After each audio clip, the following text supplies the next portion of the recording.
آپ نے اتنی تکلیفیں برداشت کی ہیں، ہمیں دین سکھانے کے لیے ہم آپ کو کچھ دینا چاہتے ہیں۔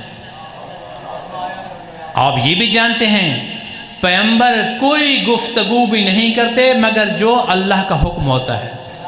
یہ میں خود نہیں کہہ رہا، قرآن کہہ رہا ہے وَمَا يَنْتِقُ عَنِ الْحَوَىٰ إِنْ هُوَ إِلَّا وَحْيٌ يُوحَىٰ کہ لوگوں، یہ میرا پیغمبر کبھی بھی اپنی خواہش سے گفتگو نہیں کرتا، جو بھی کلام کرتا ہے وہ وحی الہی ہوتی ہے۔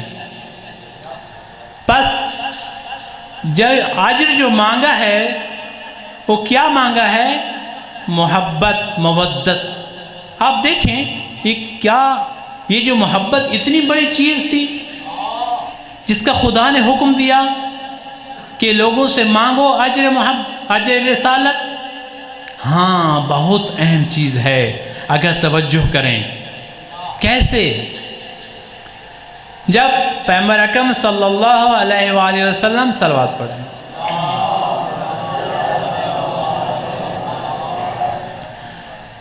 قرآن مجید کہتا ہے سبحان الذی اسری بعبدہ، کیا کہتا ہے قرآن؟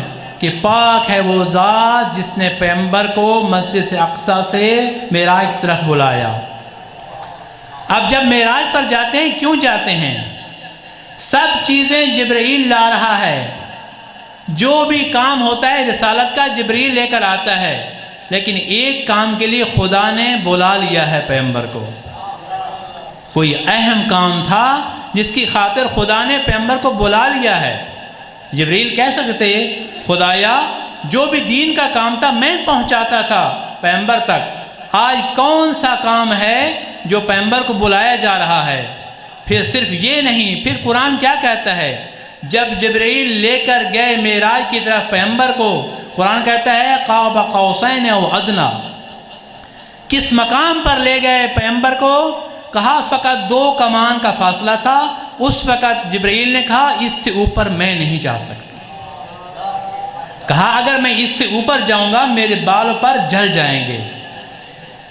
اب پھر قرآن کی طرف آتے ہیں، قرآن کہتا ہے ما اوحا، قرآن کہتا ہے جو وحی کی ہے خدا متعال نے، ما اوحا، جو وحی کی گئی ہے، بتایا نہیں ہے وہ کون سی وحی تھی جو خدا نے پیغمبر کی طرف کی ہے، اور اس وقت جبرائیل بھی نہیں سن سکتے، نہیں آ سکتے۔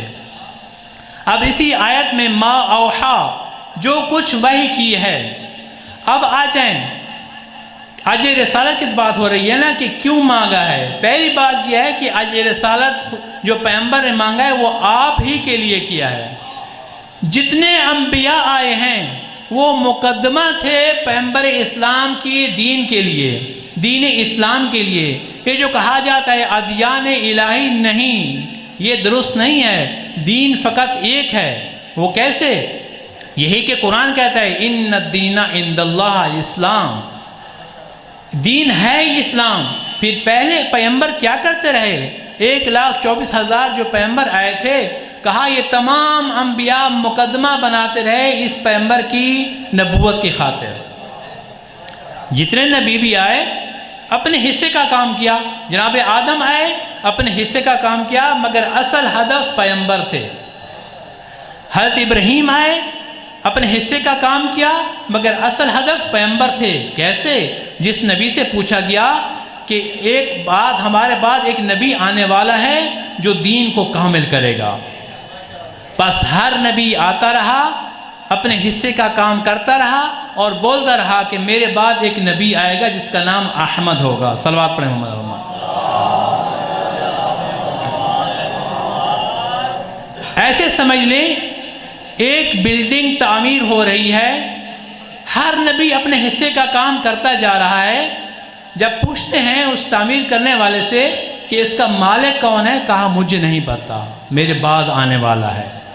اس دین کی خاطر کہ جس دین و اسلام کہتے ہیں، تمام انبیاء نے محنت کی اور یہ دین سپرد کیا پیغمبر اکرم صلی اللہ علیہ وسلم کے۔ پھر دیکھیں کیا نبی نے ایسے دین چھوڑ دیا اور چلے گئے؟ پھر آ جائیں، جب پیغمبر کو کہا گیا کہ آپ بتائیں یہ کس لیے کام کر رہے ہیں اور کس سپرد کر کے جا رہے ہیں.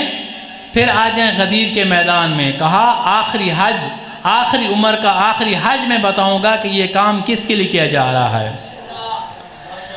جب اولو العزم نبی، انبیاء کا سردار نبی اس دنیا سے جا رہا ہے، کس کے سپورٹ کر کے جا رہا ہے؟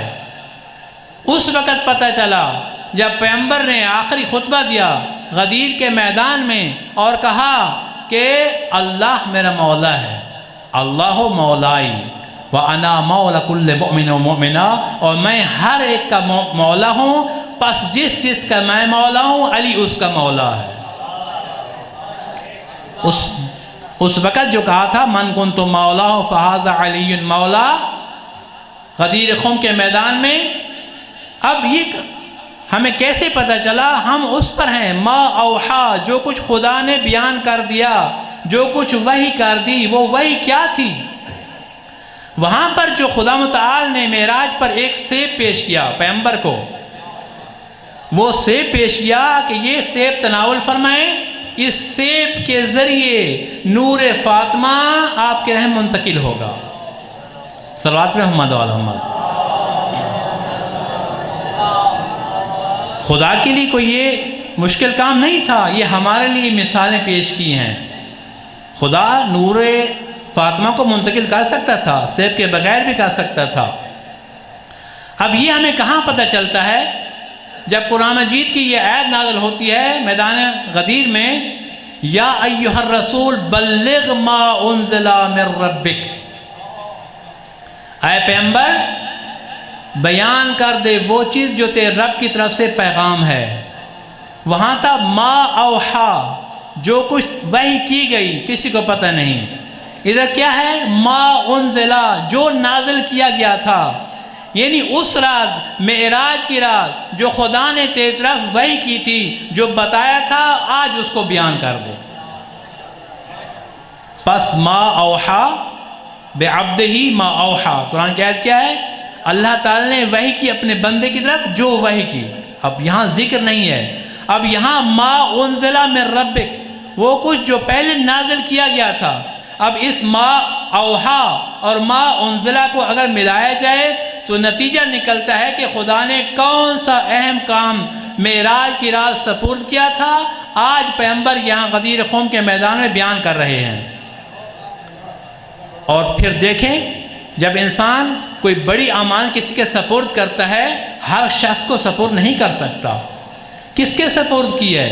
آ جائیں آئے مباہلہ میں قرآن کیا کہتا ہے؟ ثم نبتہل ندعو ابناءنا وابناءکم ونساءنا ونساءکم وانفسنا وانفسکم، کہ تم اپنی عورتوں کو بلاؤ، ہم اپنی عورتوں کو بلاتے ہیں، تم اپنے بیٹوں کو بلاؤ، اپنے بیٹوں کو بلاتے ہیں، تم اپنے نفسوں کو بلاؤ، ہم اپنے نفسوں کو بلاتے ہیں.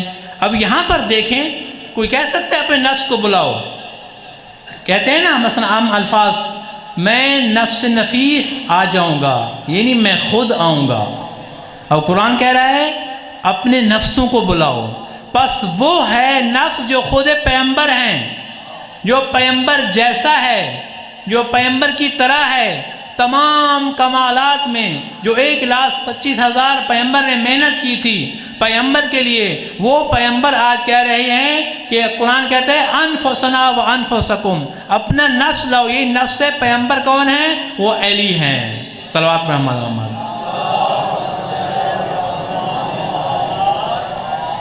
پس اس محنت کے لیے جو آخری اعلان کیا تھا وہ یہی غدیر میں اعلان کیا تھا کہ نفس پیغمبر کون ہیں؟ علی ہیں. کاش کہ آج مسلمان اس کو مان لیتے. اور اس آیت مودت میں، آیت جو ہے قربہ میں، تمام راویوں کا اتفاق ہے کہ اس میں اس سے مراد جناب علی، جناب فاطمہ، جناب حسن و حسین مراد ہیں. کسی کو کوئی اختلاف نہیں ہے. ہاں کچھ کہتے ہیں، بعض کہتے ہیں فلاں مراد ہے، بعض کہتے ہیں امہات مراد ہیں، بعض کہتے ہیں اصحاب مراد ہیں. یعنی بعض سے مراد ہے کہ یہ قول ضعیف ہے. جس پر یقین ہے، جس میں سب کہتے ہیں، وہ یہی ہے کہ اس سے اہل بیت مراد ہیں. بس میں زیادہ ٹائم نہ لوں. بس جس کی خاطر پیغمبر نے کہا تھا کہ اجر رسالت میرے اقربا سے محبت ہے۔ جب پیغمبر نے اتنی زحمات کی ہیں، دنیا کو جہالت سے نکالا ہے، دین سکھایا ہے، اس کے مرنے کے بعد لوگوں نے اجر کیا دیا ہے۔